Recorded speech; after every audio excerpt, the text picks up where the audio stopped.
एक समय की बात है। पहाड़ों से घिरे एक छोटे से गांव में सौराव नाम का एक 24 साल का युवक रहता था। सौराव बहुत बेचैन रहता था। उसके मन में हर समय विचारों का सैलाब उमड़ता रहता था। दिन भर तरह तरह के विचार आते जाते रहते थे। इन विचारों से उसे बेचैनी और थकान महसूस होती थी। वह हमेशा अपने अतीत को लेकर दुखी रहता था और भविष्य को लेकर बहुत चिंतित रहता था। इन विचारों के कारण उसके मन में तूफान सा छा जाता था। उसे शांति नहीं मिलती थी, नींद नहीं आती थी और मुस्कुराना भी भूल जाता था। एक दिन सौराव को दूर पहाड़ों में बसे एक गांव के बारे में पता चला। लोगों ने बताया कि वहां एक बुद्धिमान बूढ़ा आदमी रहता था। वो आदमी शहर का मशहूर मनोवैज्ञानिक हुआ करता था। उसने अपने जीवन में बहुत से लोगों की मदद की थी और उन्हें मन की शांति पाने का तरीका सिखाया था। अब वो बूढ़ा हो चुका था।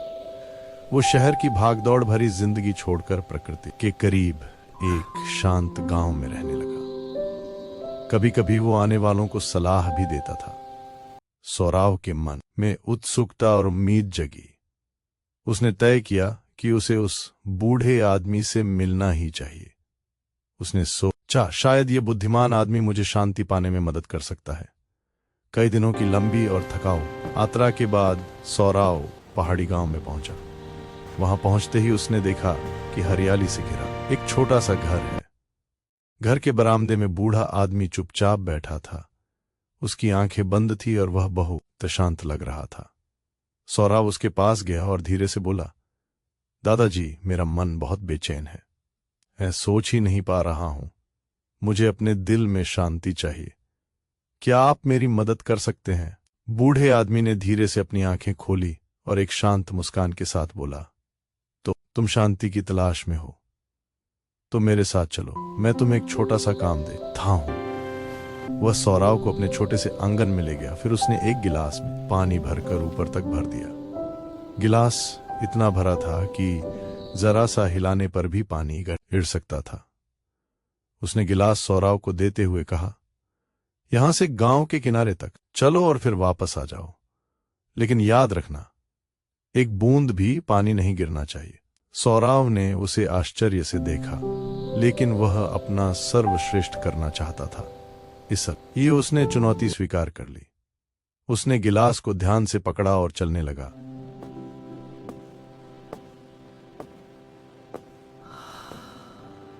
दुकानदार ग्राहकों को बुला रहे थे और कुत्ते भौंक रहे थे, लेकिन सौराव ने इधर उधर नहीं देखा। उसकी नजर केवल गिलास पर ही थी। वह धीरे धीरे और सावधानी से कदम दर कदम आगे बढ़ रहा था। लोग उसे आश्चर्य से देख रहे थे, लेकिन किसी ने उसे परेशान नहीं किया।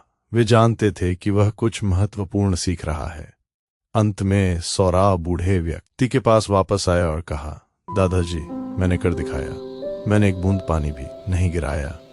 बूढ़े व्यक्ति ने सिर हिलाया और मुस्कुराया। फिर उसने पूछा, यह अच्छा है, लेकिन यह बताओ, क्या तुमने सड़क के किनारे खेल रहे बच्चों को देखा? क्या तुमने कुत्तों को भौंकते हुए सुना? सौराव ने आश्चर्यचकित होकर कहा, नहीं, मैंने कुछ भी नहीं देखा या सुना। मैं केवल गिलास पर ध्यान केंद्रित कर रहा था। बूढ़े आदमी ने फिर मुस्कुराते हुए धीरे से कहा, यही राज है। कुछ ऐसा जो हमेशा तुम्हारे अंदर था, लेकिन तुम्हें पता नहीं था। जब तुम्हारा मन वर्तमान क्षण में रहता है तो डर के लिए कोई जगह नहीं होती, कोई उलझन नहीं होती और कोई अतिरिक्त विचार नहीं होते। तुम केवल गिलास में रखे पानी के बारे में सोच रहे थे। उस समय तुम्हारा मन पूरी तरह से शांत हो गया। तुम अतीत के बारे में दुखी नहीं थे, तुम भविष्य से नहीं डरे। धीरे धीरे सौराव को समझ में आने लगा, यह वह शांति थी जिसकी उसे तलाश थी। शांति ऐसी चीज नहीं है जो हमें बाहर मिलती है। जब हम वर्तमान क्षण में जीते हैं तो शांति पहले से ही हमारे अंदर होती है। सौराव ने सिर झुकाया और धीरे से कहा, दादाजी, अब मैं समझ गया। अगर मुझे अपने मन को शांत करना है तो मुझे अपने मन को इस क्षण में रखना होगा, तभी असल ही शांति आती है। बूढ़े आदमी फिर मुस्कुराए। सूरज ढल रहा था और आखिरी रोशनी जमीन को छू रही थी। पक्षी अपने घोंसलों में वापस उड़ रहे थे। सौरव वापस घर जाने लगा, लेकिन अब वो पहले जैसा बेचैन जवान नहीं था। वह बदल गया था। वह अंदर से शांत था, क्योंकि अब वह जानता था कि मन को कैसे शांत किया जाए।